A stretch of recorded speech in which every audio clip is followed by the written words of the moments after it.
Untuk kereta lama macam aku ni, dia ada masalah sikit dari segi untuk letak cup holder lah.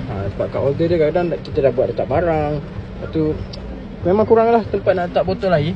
Jadi korang boleh dapatkan benda ni. So kat sini dia ada bagi tempat letak cup holder.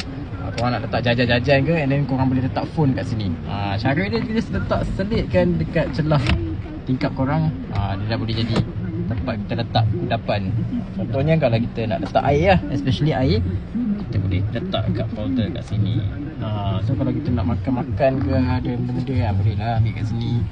Boleh letak handphone kat sini. Mana handphone kita tengok.